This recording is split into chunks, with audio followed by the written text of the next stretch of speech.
तर IVF ट्रीटमेंटमध्ये पेशंटला एम्ब्रिओ फोटोज देणं as an IVF specialist, as an embryologist हे आमचं कर्तव्य आहे आणि पेशंटला देखील ॲज अ पेशंट त्यांना त्यांचे एम्ब्रिओ फोटोज मिळणं हे त्यांचा अधिकार आहे. कोणत्याही प्रकारचा मेडिकल ट्रीटमेंट जेव्हा आपण करायला जातो तर आपल्याला एक रिपोर्ट त्या ठिकाणी दिली जाते आणि त्या संबंधित फोटोज किंवा व्हिडिओज आपल्याला ते शेअर करतात. एक साधं एक्सरे जरी आपण करायला गेलो तर रिपोर्टसोबत आपल्याला एक्सरे फिल्म आपल्याला त्या ठिकाणी दिला जातो, जेणेकरून पेशंटला खात्री पटते की प्रोसिजर व्यवस्थित झालेलं आहे आणि कोणत्या प्रकारची फसवणूक त्या ठिकाणी झालेली नाही आहे. आमच्याकडे बरेचसे पेशंट जेव्हा ट्रीटमेंटसाठी येतात, ज्यांचं इतर ठिकाणी ट्रीटमेंट झालेलं असतं किंवा जेव्हा ते सेकंड ओपिनियनसाठी आम्हाला कॉन्टॅक्ट करतात, आम्हाला असं सांगतात की त्यांना एम्ब्रिओ फोटोज त्यांच्या ट्रीटमेंटमध्ये दिलेलं नव्हतं.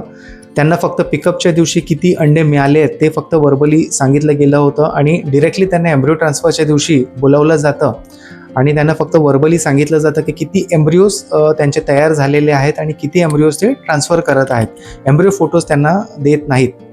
हे अत्यंत चुकीचं आहे, कारण IVF लॅबमध्ये मायक्रोस्कोप जेव्हा असतं तर त्याला कॅमेरा अटॅच असतो आणि आपण एम्ब्रिओ फोटोज नक्कीच त्या ठिकाणी घेऊ शकतो आणि पेशंटला त्या ठिकाणी आपण शेअर करू शकतो. आमच्या क्लिनिकमध्ये म्हणजे मालपानी इन्फर्टिलिटी क्लिनिकमध्ये आम्ही सगळ्या पेशंटला एम्ब्रिओ फोटोज त्या ठिकाणी शेअर करतो. इनफॅक्ट आम्ही डेली बेसिसवर त्यांना अपडेट देत असतो की एम्ब्रिओज कसे वाढत आहेत आणि एम्ब्रिओ फोटोज देखील आम्ही ईमेल किंवा व्हॉट्सअपवर शेअर करतो. आणि शेवटच्या दिवशी म्हणजे एम्ब्रिओ ट्रान्सफरच्या दिवशी आम्ही लाईव्ह पेशंटला एम्ब्रिओज दाखवतो आणि एक समरी त्या ठिकाणी आम्ही देतो, ज्यामध्ये एम्ब्रिओ फोटोज इन्क्लुडेड असतात. म्हणजे जे एम्ब्रिओज आम्ही ट्रान्सफर करत आहोत आणि जे एम्ब्रिओज आम्ही फ्रीज करत आहोत, तर सगळ्या एम्ब्रिओजचे फोटोज त्या ठिकाणी त्या रिपोर्टमध्ये इन्क्लुडेड असतात.